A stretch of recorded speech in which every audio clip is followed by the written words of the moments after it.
Good evening, everybody, and welcome to another session with an expert with the Art Society Worcester. We have a goodly number of people attending, which is wonderful. So welcome, everybody. It's lovely to see you. There's some familiar names, but there are some unfamiliar names as well. So really fantastic to have such a great turnout for our experts about the Scala redevelopment. For those of you that don't know the Art Society, just very briefly, we are a membership society with about 250 members. We are not the Art Society, we're not the Worcester Society of Artists, so we're not artists, we actually are the appreciators of the arts. And if you're interested in knowing more about the Art Society and what we do, please do look at our website, which is easily, if you just search the Art Society Worcester, you will find us. And we would be delighted to welcome you as a guest if you wanted to come and see one of our lectures anytime. We meet at Bishop Perrone School on a Tuesday evening once a month. So what I would like to do is to just ask our three guests, and I'm delighted to see you all, just to introduce themselves. Why don't I start with Sarah Jane? If you could introduce yourself, Sarah. Hello there, I'm Sarah Jane Morgan. I'm Chief Executive at Worcester Theatres. We run, for those of you that don't know, we run the Swan Theatre and Huntington Hall. I've been in post now for coming on for 4 years, led the organisation through the pandemic, and thankfully we're now out the other side and very much enjoying actually working on this project. Fantastic. And Jamie. Thanks, Maggie. Hi, I'm Jamie Fox. I am the Programme Manager for the Future High Street Fund at Worcester City Council. I've been working on the programme now for best part of 2 years, from just a couple of weeks after the money was all awarded to the City Council.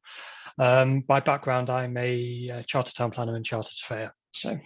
Fantastic, thank you. So I will come now to Helen. If you can introduce yourself, and then we will come to your presentation about the plans for the Scala redevelopment. Thank you very much, Helen. Hi, I'm sorry my camera's off, but I'm Helen Grassley. I'm a director of Burrell Foley Fisher Architects. We are a practice that specialises in theatres and cinemas, and we had the pleasure to be appointed for the Worcester Performing Arts venue. So we've been working with Sarah Jane and Jamie now for about a year, developing the design of the scheme, really getting to know the buildings, and we've submitted a planning and listed building consent application, and the project is moving forward, which is great. So we're really enjoying it. Fantastic. Good. So what we'll do now, I was lucky enough to see this presentation that Helen has. So we've asked her really just to reproduce the presentation, because Helen presented it at the Guildhall at the event before Christmas, and I know Sarah Jane and Jamie have seen this several times. So over to you, Helen, and run us through the plans, and then we'll come and have an open Q&A session. Thank you.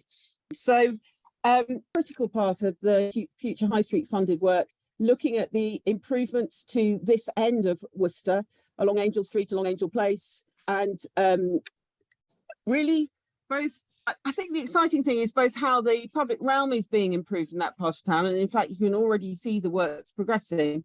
But the Scala project is a kind of absolute cornerstone of bringing a cultural regeneration to Worcester. So we're very excited to be part of that, and it's been a core part of the successful government funding that Worcester has managed to achieve for the sort of multitude of projects around this part of the town centre. So just to be clear, that the elements that we are talking about are this group of buildings here. So at the junction between Angel Street and Angel Place, number one is the original Scala cinema. Number two is the public toilet block, and number three is the Corn Exchange, which is listed, and a really interesting example of an 1848 Corn Exchange. And the Scala, although not nationally listed, is locally listed. So those are the three buildings that we're looking at, and they sit there nestled in with Crown Passage subdividing them and the Wetherspoons behind. one of the joys has been getting to know the inside of these buildings. And I think for many people, because they've been closed off, they've been sort of subdivided as Shipleys over the years, probably haven't seen in them for quite a period of time. So 1922, the Scala Cinema was constructed, and it had a really quite elegant fibrous plaster ceiling. And as you can see on the right-hand image, quite a lot of architectural decoration around the sides. Some of that is left, but not all. Sadly, the ceiling has come down and we're just left with the rafters.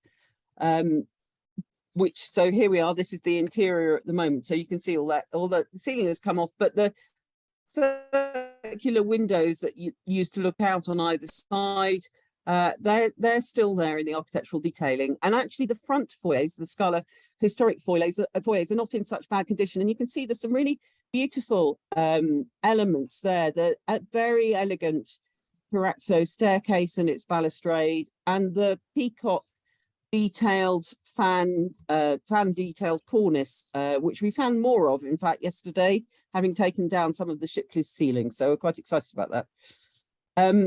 The other very significant building, the Corn Exchange, it's a lovely, it's fine example. It does present quite an austere outlook to Angel Street, and sadly, the historic entrance is boarded up, and you can't really see in through the windows. And I think this project makes a really fantastic opportunity to bring that section of the street to life. And inside the Corn Exchange, well, to be honest, it has been fairly well mucked about with. It was Habitat and it was Heels. It's been a bar, it's been a restaurant, and it had a mezzanine inserted inside it. But what is lovely is those big original trusses from the major Corn Exchange space. Well, they're still there. And actually, we think the public toilet block is really very fine. The tiling work and the terracotta work are excellent. So we're looking forward to keeping that and really preserving it, doing a bit of repointing, a bit of repair. And the right-hand side detail, which you may or may not have noticed with the big blue doors, actually is a passageway that goes through to the rear of the cinema, what will become the stage end. And you can see the architectural detailing is all of a piece with the main facade on the corner of the street. So how are we proposing to use these buildings? Well, the Scala envelope, the original cinema, will be transformed into the new theatre space, 500 seats, flexible staging so that you can increase the stage size. We'll come on to more of that later, but that's at the core of the scheme, putting that back into being full of an audience enjoying a show. We'll reuse its foyers because they are very, very pretty, and there are 3 of them stacked up. It goes ground first and second, and they'll connect through to the new balconies within the theatre. But what's very exciting is then to the left-hand side of the page, you can see the Corn Exchange with its original mezzanines. Well, our proposal is to connect that through to the Scala and use it as front of house spaces. So bars actually up at this mezzanine level, the potential for exhibition and display, some gallery space, as well as some pop-up bar spaces. And on the right-hand side, above that retained toilet blocks facade, we're going to be building 2 new stories of dressing rooms and wardrobe and back of house to give all the facilities that the theatre needs to operate, get up and running. And those blue doors we were looking at in the photograph earlier become the get-in because they have a very good, easy route to the stage for carrying in pieces of scenery. We're lucky with the help actually of Worcester Council. We've dug out the original watercolour drawings showing the historic sections, so the original planning applications actually for the Scala Cinema, and much of that structure is still in situ. Unfortunately, though, lovely as it would be to simply reinstate what was there before, of course, the cinema was designed with the screen right at the back of the space where that purple curtain is. So the sight lines for the cinema operate with the screen right at the back. Whereas what we will need to do is to pull that line forward. So pull a proscenium line forward. So in fact, this is the cross section or long section through our proposed theatre space. And you can see that we've taken the 2 rear bays and used those for the stage with lighting bars. And on the left-hand side, you can see how we've tied in the 3 levels of the theatre with those existing rather fine terrazzo foyers on the left-hand side. So the stalls at the bottom and then 2 layers of balcony, each connecting through to one of the foyers.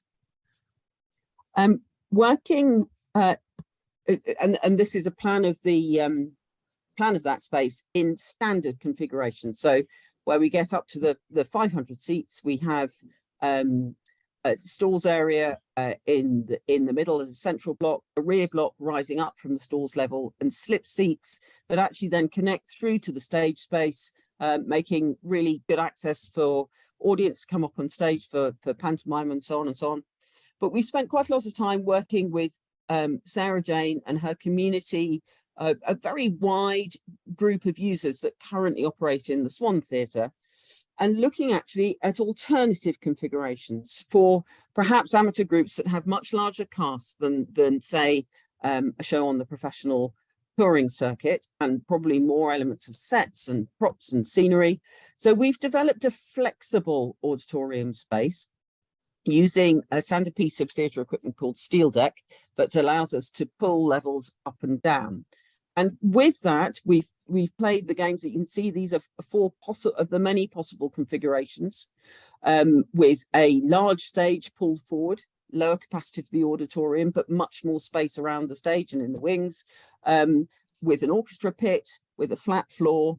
And it's perhaps easiest to see these illustrated in the 4 alternative sections I've got on the screen now. So the top left looks at bringing the maximum amount of stage in and reducing the number of seats in the stalls. Bottom left shows the orchestra pit and the stall seats. And bottom right, it's quite an interesting one actually. This is a flat floor scenario, which perhaps could be for music, for a gig, for a mosh pit in there. And really the idea is that there are many ways in which you can use this space. And in order to achieve that, we've also looked at how would we create a flexible proscenium. So a curtain line that can move forward as the front of the stage moves forward.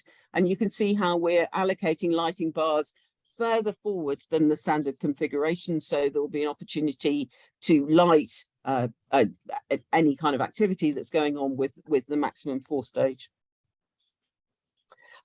It's just interesting to look at a comparison between the new venue on the right and the existing Swan. And what you will see is the existing Swan is wider but shallower, and the Scala is narrower but deeper.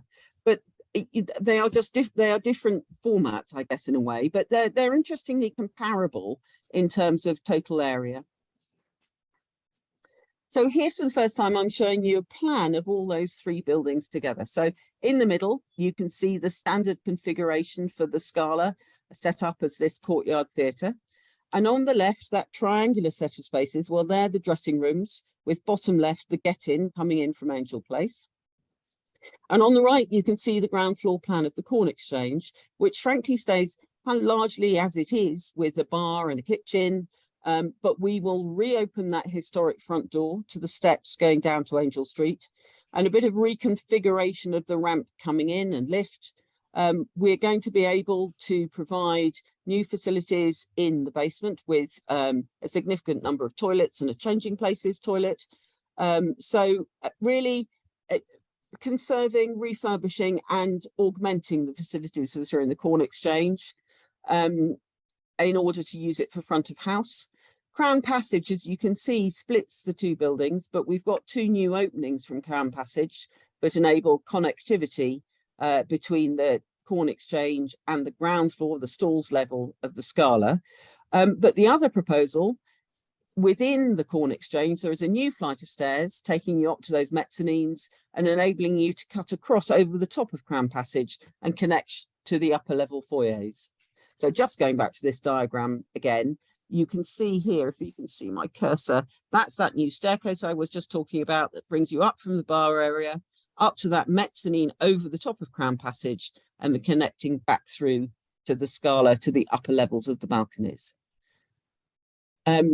Accessibility, we've got a really great access consultant on this, so we've thought long and hard about access not only for members of the public, but also for staff. and for performers. And we're delighted that we've got a ground floor stage level accessible dressing room with a fully fitted accessible shower and WC. So really good facilities, I think, for performers with all sorts of access needs. And we're not just thinking about those physical connections, but also doing a bit of work with neurodiversity and thinking through how to support neurodiverse members of staff and members of audience. So that's quite an interesting piece of work that we're undertaking at the moment. Within the Corn Exchange, so just a little image as to kind of what that might be like. Fundamentally, we're keeping the mezzanines that are there, but actually it's a big, light, generous, airy space. And I think being able to, at the moment, you can't actually stand up properly up on those mezzanines at the upper level. So we put in new floors, a balustrade, a new staircase. And I think it'll be great to open up that building properly for members of the public to enjoy. And then from the outside, obviously, we're tying together these three buildings. And I think the excitement is going to be about the kind of reactivation of that corner, about really pulling it into the public realm. We've also been working with Jamie Fox and the team at Worcester Highways to look at how to get in, and we're really pleased that working together, we've managed to get an agreement on basically reprofiling the pavement around that corner to allow it actually to be straightforward access straight into the Scala foyer level. So at the moment, you have to go up a couple of little steps, which makes it impossible for those who might be in a wheelchair or have difficulty using steps. So this integration with the overall public realm works is a really brilliant opportunity, I think, to make the whole of that front lively and accessible for everybody. So for the moment, I'll stop sharing, although I'll very happily pull that back up again if you'd like to. Fantastic. Lovely. Thank you so much, Helen. That was brilliant. And you kept perfectly to time. So I've had a look at the questions, and there's a perfect question. Thank you, Fiona, from the Museum of Royal Worcester, our colleagues over there. And this is to you, and I know that this was going to be part of what I was going to ask you anyway, was will the Scala replace the Swan Theatre, or will both operate? And if so, how will that be envisaged? How will that happen? Yes, I'll take that one. Thanks, Maggie. The Swan Theatre and the Scala will both operate for the short-term future, certainly. We haven't got certain spaces in the current Scala redevelopment. We've got no studio theatre space or no rehearsal spaces. So we will need to retain the Swan Theatre. And also, we're very conscious of how many people love and really have sort of used this space really well over the many, many years it's been part of the community.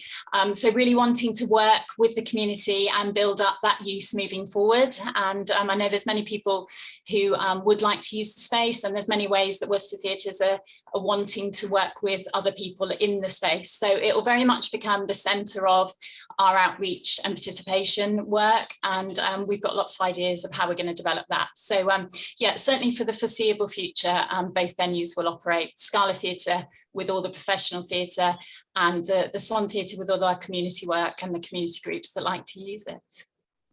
Because one of the things that I remember from the previous presentation was actually the space in the Scala will be bigger. You'll be able to get up to another level in terms of professional touring productions. Do you want to say a little bit more about that, Sarah Jane? Yeah, absolutely. It will open up a few doors. I mean, I don't want people to think that we're going to be suddenly receiving, you know, West End tours, but it will certainly enable us to bring in some different product to the city, which is really exciting, and will open up some different programming streams. And we hope to be able to look at different things. We do receive a lot of one-nighters at the Swan, and we would really like to be looking at some longer staying shows, some longer theatre productions that are coming into the city. And attracting, like you say, some different types, some different styles of product that we'll be able to bring into the Scala, and also, some more ambitious programming, I suppose, is what we're hoping to be able to achieve in that venue. Fantastic. One of the questions again, thinking about different sorts of productions, how regularly would you be prepared to change the configuration of the staging, the pit? How easy? I mean, it might be Helen can help with that, but are you familiar with working with a space where you have to keep changing the layout, as it were? Yeah, absolutely. I think it comes down to being conscious of staffing. You know, we're not going to be in a position where we can change it every single day, and it will go down to programming. But having that flexibility is going to be incredible. The fact that, you know, the whole of the stalls can come out, should we wish to use it that way, it could become a standing venue if we want to do that, which is really lovely.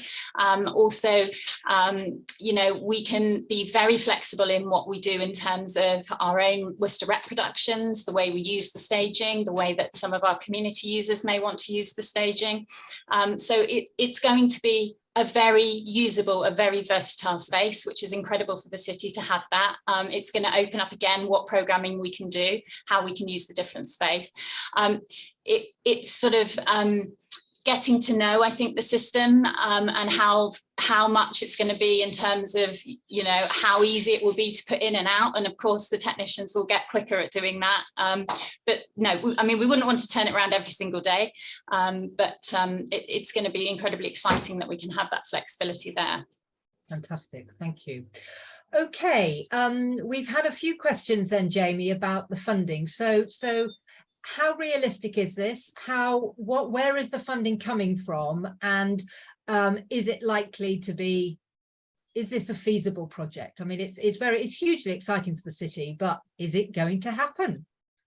I hope so. The funding is, the majority of the funding is in place. So as I said at the start, you know, I lead the Future High Street programme.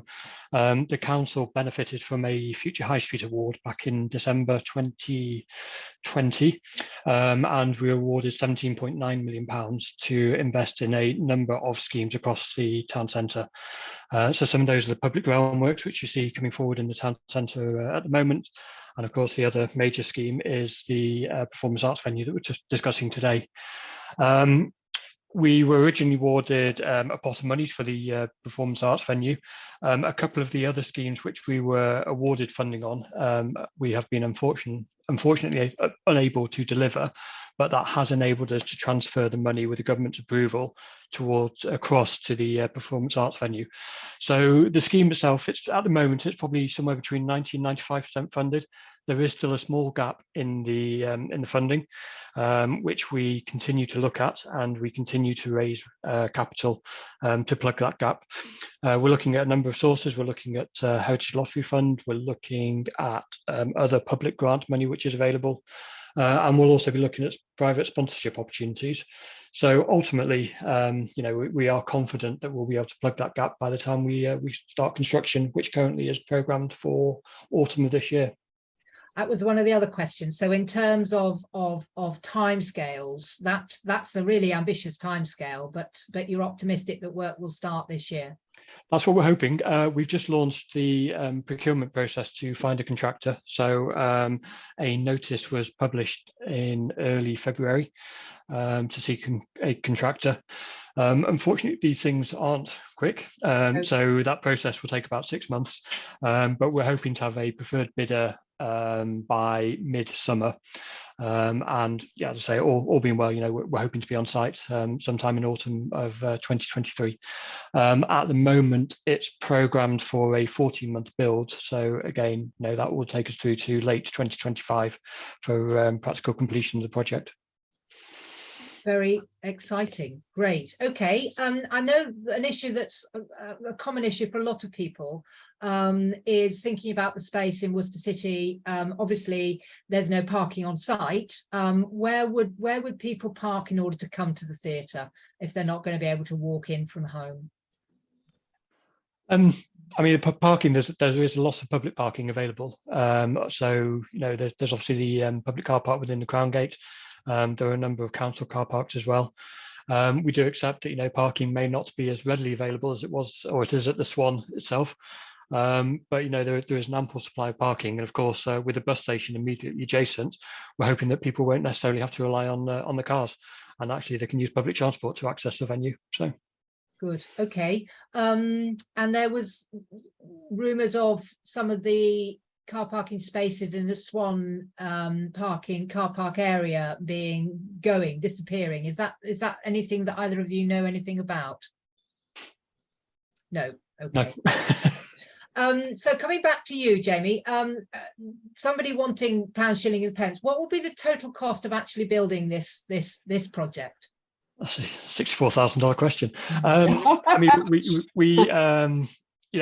we're profiling costs on a daily basis, and it does change on a daily basis. We're doing value engineering exercises, so things which are coming in and coming out.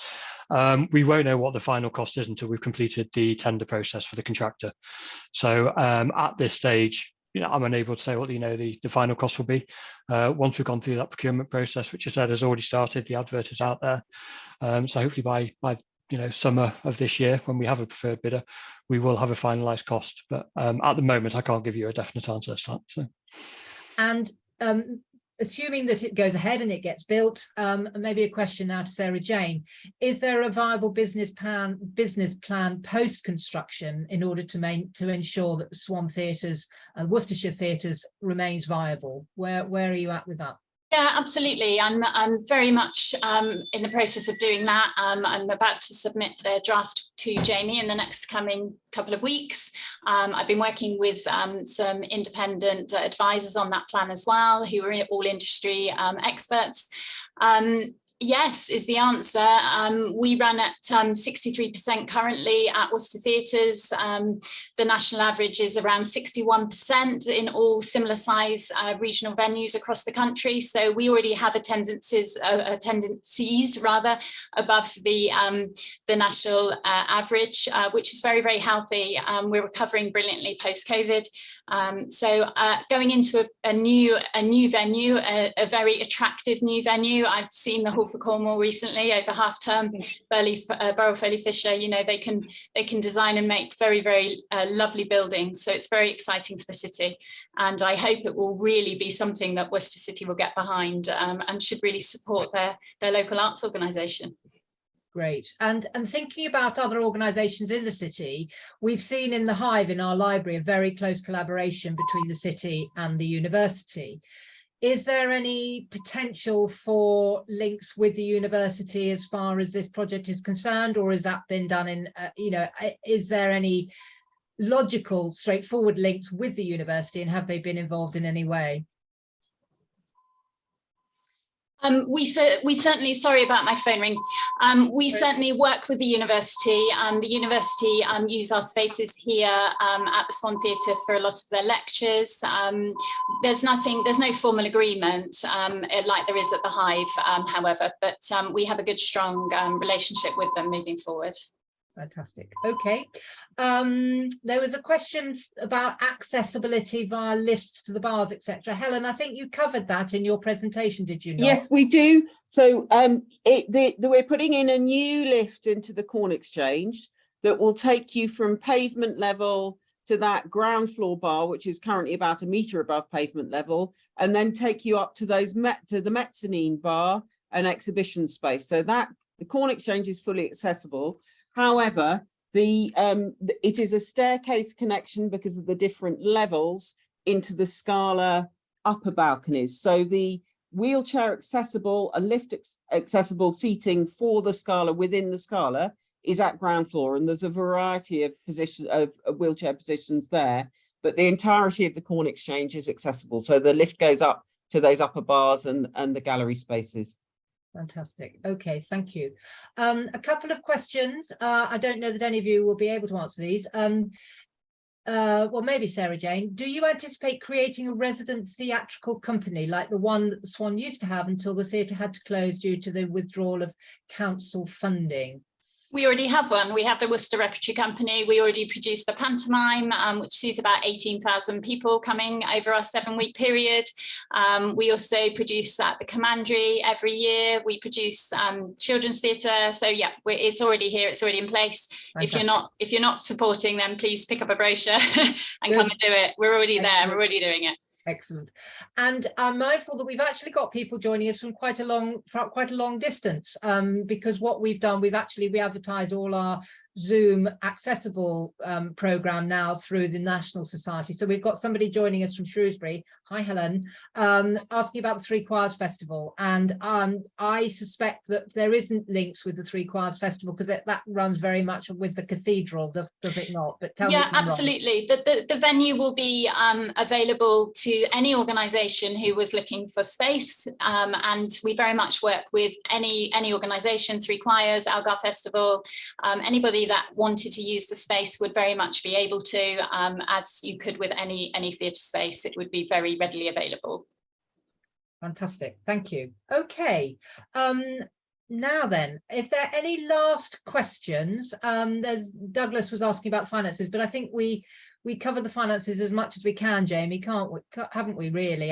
Is there any more detail that Douglas has asked? Cost and how financed? We've talked about cost, and actually it's a bit unclear, and financing is tell us where the finances, apart from the High Street Fund, what other sources of funding have you got? The majority of it is coming from the Future High Street Fund. Yeah. So as I say, over somewhere between 90 and 95% of it is coming from the Future High Street Fund. The rest of the funding, there is a gap. We admit that, we're quite open. There's a gap in the funding at the moment, and we're looking to raise additional revenue.